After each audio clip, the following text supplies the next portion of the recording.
Halo rekan-rekan, salam kenal. Saya Aris. Dalam video kali ini, saya akan membahas tentang formula dan fungsi pada Microsoft Excel. Rencananya video ini akan saya buat secara berseri, dan video ini adalah merupakan video yang pertama, di mana apa yang akan saya bahas adalah tentang pengantarnya dulu. Jadi kita akan lihat dulu apa sih sebetulnya formula dan fungsi pada Microsoft Excel tersebut, kemudian bagaimana cara penggunaan dasarnya, apa saja hal-hal yang harus diperhatikan, dan lain sebagainya. Dalam rangkaian video ini, versi Excel yang saya gunakan adalah Excel 2019. Namun jika rekan-rekan menggunakan Excel versi lain, tentu saja secara garis besar masih sama, walaupun mungkin nanti ada beberapa perbedaan sedikit. Baiklah, yang pertama tentu saja kita akan membahas definisi singkatnya dulu. Formula atau yang umum disebut dengan rumus oleh sebagian besar pengguna Excel. Ini secara garis besar merupakan suatu persamaan matematika. Tujuannya jelas untuk mendapatkan hasil yang diharapkan. Sementara function atau yang umum disebut dengan fungsi, ini adalah sebuah preset dari formula yang bertujuan untuk menyederhanakan formula. Tujuannya adalah untuk membuat proses kalkulasi dan olah data lanjutan menjadi lebih singkat, lebih cepat, dan relatif lebih mudah untuk dikerjakan. Nah, fungsi ini sebetulnya merupakan bagian dari formula. Jadi kalau kita lihat pada aplikasi Excel, di sini tab yang disediakan adalah tab formula yang ini. Sementara di dalam tab formula ini kita akan mendapatkan satu grup perintah yang disebut dengan function library. Jadi sekali lagi fungsi ini merupakan bagian dari formula. Kita akan lihat contohnya. Saya ambil contoh yang paling sederhana di sini. Misalkan pada Excel kita punya 4 data, yaitu B2 isinya 5, B3 10, B4 20, dan B5 10. Misalkan saja kita hendak menjumlahkan keempat data ini. Rumus yang paling sederhana atau formulanya ini mudah sekali. Kita tinggal mengetikkan sama dengan B2 di sini ditambah B3 ditambah B4 dan ditambah B5, sehingga kita akan mendapatkan hasilnya. Mari kita coba di sini. Jadi kalau datanya ada 4 seperti ini, saya tinggal mengetikkan sama dengan, kemudian saya tinggal ketikkan B2 ditambah dengan B3 ditambah dengan B4 ditambah dengan B5, dan hasilnya adalah 45. Jika datanya hanya 4, jelas tidak masalah kita menggunakan formula seperti ini. Namun bagaimana jika datanya ada 10, 20, 100, atau bahkan mungkin 1000? Jelas sangat tidak efektif jika kita mengerjakan perhitungan dengan menggunakan formula seperti ini. Nah, disinilah peran dari apa yang disebut dengan fungsi atau function. Jadi sebagai contoh di sini ada salah satu fungsi yang digunakan untuk penjumlahan, yaitu fungsi yang dinamakan dengan sum. Nah, sum ini akan menggantikan ini, sehingga formulanya akan menjadi sama dengan sum B2 sampai dengan B5. Jadi anggaplah kalau misalkan datanya sama dengan B1000, maka tentu saja formula atau rumusnya akan menjadi sama dengan sum B2 sampai dengan B1000. Dan inilah contoh formula lengkap untuk penyumbahan dengan bantuan fungsi sum. Kita belum membahas fungsi sum di sini, kita akan bahas dalam part yang lain, tapi kurang lebih seperti itulah peran dari fungsi dalam rangkaian formula. Mudah-mudahan rekan-rekan bisa memahami penjelasan ini. Jadi saya akan demokan kembali. Untuk menghitung yang tadi, saya akan hitung ulang. Ini B2 ditambah B3 ditambah B4 ditambah B5 hasilnya sekian. Sekarang akan kita hitung dengan bantuan fungsi sum.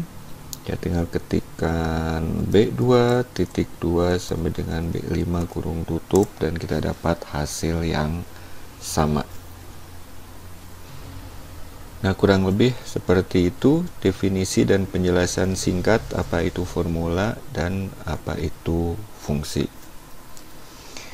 Sebelum kita mulai bekerja dengan formula dan fungsi ini pada Excel, ada beberapa hal yang harus kita persiapkan terlebih dahulu. Umumnya orang-orang yang menggunakan aplikasi Excel langsung buka aplikasi Excel, ketik data, kemudian mulai menuliskan rumus, dan selesai. Padahal sebetulnya ada beberapa hal yang sifatnya lumayan penting menurut saya yang harus kita atur terlebih dahulu. Apa saja itu? Nah, agar lebih jelas, jika saya mempunyai data tanggal, contoh misalkan saya punya data tanggal seperti ini, 3/4/2010. Tanggal berapakah ini? Jawabannya bisa 3 April atau 4 Maret. Mana yang benar? Contoh lain.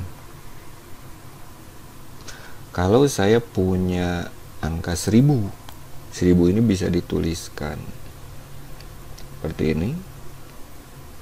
Bisa juga dituliskan dengan menggunakan pemisah ribuan berbentuk koma. Nah, hal-hal inilah yang menurut saya sangat penting kita atur terlebih dahulu sebelum kita mulai bekerja dengan formula dan fungsi pada Excel. Ada di manakah pengaturannya? Pengaturan ini sebetulnya bisa kita atur pada Excel itu sendiri, tapi sangat disarankan jika kita mengatur ini dengan menggunakan kontrol panel pada sistem operasi Windows yang kita gunakan. Nah, pengaturannya ada dalam satu tempat yang disebut dengan region. Ada satu hal yang harus diperhatikan sebelum rekan-rekan mulai mengatur region ini, pastikan bahwa Excel-nya dalam kondisi tertutup. Jadi saya akan close dulu Excel-nya seperti ini. Pastikan tidak ada Excel yang terbuka sama sekali. Tinggal kita buka kontrol panelnya. Cara yang paling cepat kalau rekan-rekan menggunakan Windows 10, tinggal klik tombol Window pada keyboard, kemudian ketikkan kontrol panel, muncul seperti ini, tinggal kita klik.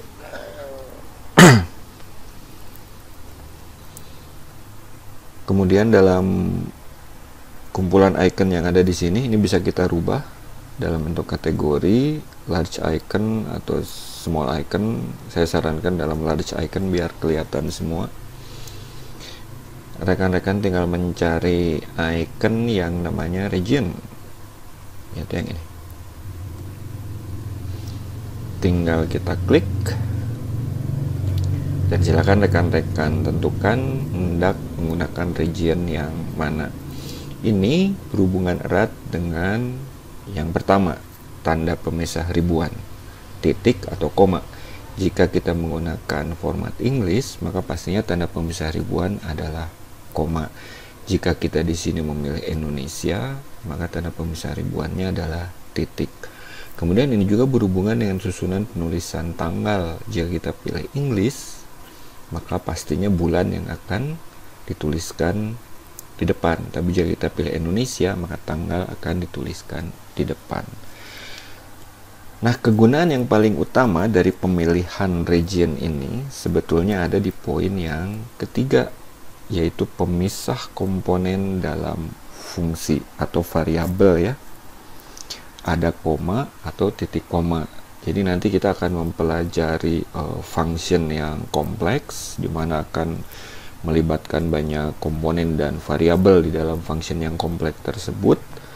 Nah, tiap-tiap komponen dan variabel tersebut harus dipisahkan. Nah, tanda pemisahnya itu ada koma dan satu lagi ada titik koma. Kapan kita menggunakan koma, kapan kita menggunakan titik koma? Kalau kita menggunakan English, maka tanda pemisahnya adalah koma. Ini untuk English. Sedangkan kita menggunakan tanda pemisah titik koma jika kita menggunakan region Indonesia. Seperti itu. Jadi silahkan rekan-rekan menentukan hendak menggunakan region yang mana, tidak ada batasan, mau English boleh, Indonesia boleh. Tapi yang pasti hal-hal seperti ini yang harus diperhatikan. Jika kita memilih English, tanda pemisah ribuan adalah koma, untuk penulisan tanggal bulan di depan, dan pemisah komponen atau variabel dalam fungsi adalah koma. Tapi jika kita memilih Indonesia, maka tanda pemisah ribuannya adalah titik, untuk tanggalnya akan ditulis di depan, dan pemisah komponen atau variabel dalam fungsi akan menggunakan titik koma. Dalam rangkaian video ini, saya akan menggunakan region English, karena biasanya default yang terinstall untuk Office itu adalah English. Tapi jika nanti rekan-rekan hendak menggunakan format region Indonesia, silahkan saja. Hanya saja dalam rangkaian video ini, saya akan menggunakan English. Jadi tinggal saya klik OK di sini, dan selesai. Nah, tahapan persiapan yang berikutnya adalah saya akan buka lagi Excel-nya.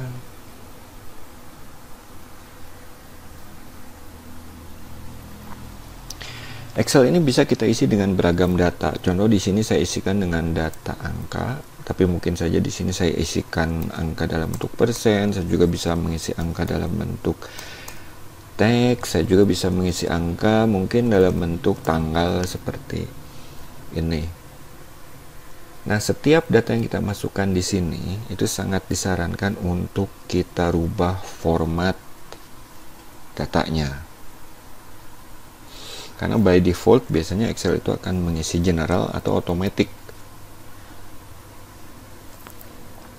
Sangat disarankan jika kita memeriksa dan mengatur ini terlebih dahulu. Contoh, kalau di sini saya ketikkan angka, maka sebaiknya ini kita atur sebagai angka. Kalau ini kita isikan teks, maka sebaiknya ini kita isi dengan teks. Bagaimana caranya? Kita atur dengan menggunakan format cell. Cara paling cepat untuk mengatur format cell ini, rekan-rekan tinggal memilih bagian mana yang hendak diatur format cellnya, kemudian tinggal klik kanan. Di sini ada pilihan format cell, dan tinggal klik seperti ini. Contoh di sini saya isikan angka, maka di sini saya pilih number. Seperti ini. Setelah saya pilih number, ada beberapa opsi lain yang mungkin bisa kita atur kemudian. Contoh di sini saya bisa menentukan mau menyertakan berapa angka di belakang desimal, dan ini mungkin yang penting adalah apakah kita hendak menggunakan tanda pemisah ribuan atau tidak. Dan kalau kita lihat di sini juga, ya perbesar sedikit. Di sini tanda pemisah ribuannya dia langsung state menggunakan tanda koma, karena sebelumnya tadi kita menggunakan region English. Jadi saya pilih number, misalkan contohnya seperti ini, hasilnya seperti ini. Kemudian ini saya atur sebagai teks, saya masuk ke format cell. Ini tinggal saya pilih teks, oke. Saya ambil yang ini, saya masuk ke format cell. Saya pilih di sini persentase, dan demikian seterusnya. Jadi itu adalah tahap persiapan yang berikutnya. Pada data yang hendak kita hitung dengan menggunakan formula dan function, sangat disarankan untuk mengatur tipe dan format datanya terlebih dahulu. Angka kita atur sebagai angka, teks kita atur sebagai teks, tanggal sebagai tanggal, dan lain sebagainya. Yang berikutnya kita akan lihat cara penulisannya. Jadi ada dua cara penulisan formula pada Excel. Yang pertama adalah cara manual, yaitu dituliskan langsung pada sel atau pada formula bar seperti yang tadi sudah saya demokan sedikit. Sebagai contoh di sini, saya tinggal klik pada sel di mana kita ingin meletakkan hasilnya, kemudian sama dengan B2 ditambah B3 seperti ini. Atau kita juga bisa menggunakan kotak formula bar yang ada di sini.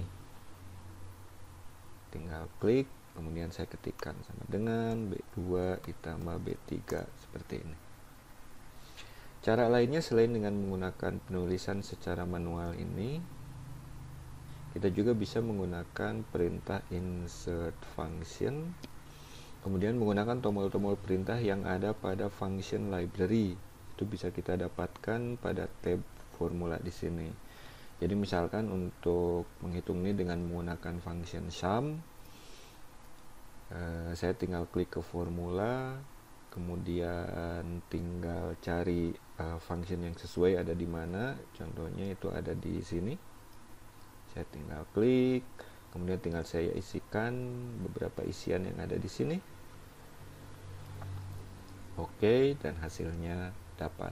Sebetulnya hasil akhirnya tetap sama, baik dengan menggunakan cara manual maupun dengan menggunakan perintah insert function. Hanya saja dalam rangkaian video ini saya tidak akan menggunakan perintah ini, tapi saya akan menggunakan cara manual saja, karena cara menjelaskan formula dan functionnya lebih mudah. Juga mudah-mudahan rekan-rekan bisa lebih memahami apa saja sih variabel-variabel dan aturan-aturan lainnya yang ada pada function tersebut. Oke, setelah kita tahu cara penulisannya, berikutnya kita akan lihat beberapa panduan penulisan untuk formula pada Excel ini. Yang pertama, ini sudah jelas dan rasanya semua pengguna Excel pasti tahu bahwa formula itu selalu diawali dengan tanda sama dengan. Jadi pada saat kita hendak mulai menuliskan formula, yang pertama pastikan kita mau taruh hasilnya di mana, di sel yang mana, dimanapun bebas sesuai kebutuhan. Tinggal kita ketikkan sama dengan. Jadi selalu diawali dengan tanda sama dengan. Kemudian pastikan bahwa formula itu selalu merujuk ke alamat sel atau range selama datanya ada ya, kecuali kalau datanya nggak ada. Contoh di sini ada 5, 10, 20, dan 10. Sebetulnya kan kita bisa tuliskan seperti ini. Kalau saya mau menjumlah ya, 5 tambah 10 tambah 20 dan tambah 10. Ini hasilnya benar dan formulanya juga sebetulnya benar, cuman kalau ini berubah, misalnya saya rubah menjadi 50, hasilnya tidak berubah. Itulah sebabnya formula ini diusahakan untuk selalu merujuk ke alamat sel atau range, karena kalau formulanya saya arahkan ke alamat sel B3 B4 plus B5, maka pada saat datanya berubah, jelas hasilnya akan ikut berubah juga seperti ini. Oke, yang berikutnya menggunakan tanda kurung. Tanda kurung ini kita gunakan untuk membantu mempermudah penulisan rumus. Misalkan saja ini mau kita jumlah, kemudian kita kalikan dengan angka 100. Sama dengan matematika biasa, jadi saya tinggal ketikkan sama dengan B2 ditambah, saya kurung buka dulu ya, untuk memisah B2 ditambah B3 ditambah B4 ditambah B5 kemudian kurung tutup, baru kemudian kita kalikan dengan B7 seperti ini dan enter. Atau di sini mau saya bagi juga seperti ini, saya tambahkan lagi di sini tanda kurung, dan di depan sini saya tambahkan lagi tanda kurung. Ini boleh-boleh saja.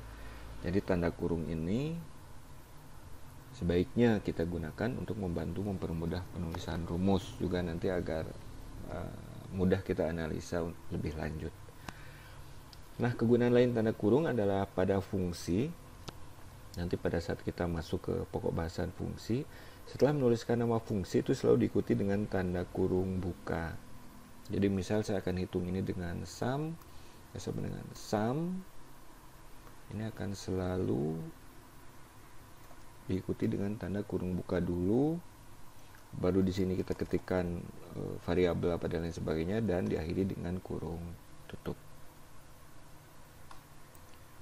Jadi sekali lagi, tanda kurung ini yang pertama untuk membantu mempermudah penulisan rumus, dan yang berikutnya ini kita gunakan jika kita menggunakan fungsi atau function. Nah, kemudian yang tadi sudah dibahas, pemisah komponen atau variabel pada fungsi ini menggunakan tanda sweep pengaturan region, di mana Indonesia titik koma dan English menggunakan koma. Tadi kita set regionnya di English, maka misalkan di sini saya hendak menggunakan function seperti ini. Nah, jika rekan-rekan perhatikan di sini ada beberapa variabel, range, kriteria, dan lain sebagainya. Ini nanti akan kita bahas lebih lanjut. Nah, masing-masing komponen atau variabel ini dipisahkan dengan tanda koma. Kenapa koma? Karena tadi kita memilih region English. Seandainya tadi kita memilih region Indonesia, maka yang digunakan adalah titik koma. Panduan penulisan yang berikutnya ini berhubungan dengan operator. Jadi nanti dalam formula itu rekan-rekan bisa menggunakan operator dasar matematika yang umum digunakan, yaitu plus, minus, perkalian, multiplication itu menggunakan tanda bintang, untuk pembagian atau division menggunakan garis miring, persen tetap persen, dan untuk pangkat menggunakan tanda yang umum disebut dengan topi ya kalau di Indonesia. Selain itu nanti dalam function lanjutan mungkin rekan-rekan juga harus menggunakan operator pembanding, terutama kalau nanti kita masuk ke pokok bahasan fungsi logika. Di sini sama dengan operator pembanding matematika yang sudah kita kenal, sama dengan itu equal, itu simbolnya sama dengan biasa. Untuk tidak sama dengan atau not equal, simbolnya seperti ini, lebih besar sama dengan, lebih kecil, dan lebih kecil sama dengan. Nah, itu mungkin beberapa panduan penulisan untuk formula dan fungsi yang harus kita pegang ya pada saat kita akan mulai bekerja dengan formula pada Excel ini.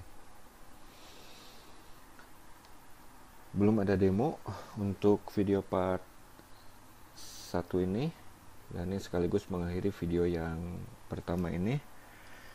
Terima kasih untuk rekan-rekan yang sudah menyaksikan, dan jangan lupa nantikan video part 2-nya. Terima kasih.